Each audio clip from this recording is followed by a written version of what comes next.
एक चूहा शराब के गिलास में गिर गया। वहां से एक बिल्ली गुजर रही थी तो चूहे ने बिल्ली से कहा कि मुझे यहाँ से निकालो, फिर चाहे मुझे खा लेना।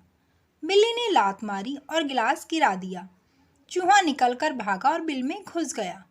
बिल्ली ने कहा, झूठे धोखेबाज, तुम तो कह रहे थे कि मुझे निकालो, बेशक मुझे फिर खा लेना। चूहा मुस्कुराया और बोला, जान नाराज मत होना, उस वक्त मैं शराब के नशे में था। पति, संसार की सभी औरतें चुड़ैल ही होती हैं।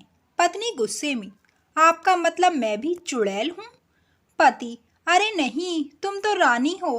पत्नी गले लगते हुए बोली, सच में मैं रानी हूँ। पति, हाँ, उन सब की।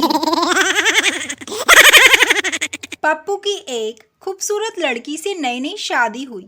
दोनों आपस में डिसाइड करके हनीमून मनाने के लिए एक हिल स्टेशन पर गए।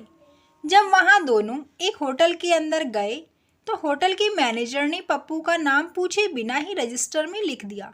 पप्पू की पत्नी यह देखकर मन ही मन बहुत खुश हुई कि उसका पति इतना ज़्यादा फेमस है। तो कुछ देर बाद उसने मैनेजर से पूछा, मैनेजर, मैडम जी, दरअसल पप्पू सर हर साल हनीमून मनाने यहीं आते हैं। एक अमेरिकन अपने भारतीय दोस्त से मिलने आया और बातचीत में बोला कि आपके देश की महिलाएं कितनी महान हैं। भारतीय दोस्त ने पूछा, वो कैसे? उसने कहा, जब मैं एक भारतीय दोस्त के घर गया तो देखा कि उसकी पत्नी उसकी शर्ट के बटन की सिलाई कर रही थी। सिलाई से फारिग होते ही उसने उसकी शर्ट को चूम लिया। मेरी इच्छा है कि हमारी पत्नियों को भी यह प्यार और सम्मान सीखना चाहिए। ये सुन भारतीय दोस्त बोला, अबे वो शर्ट चूम नहीं रही थी बल्कि धागा काट रही थी।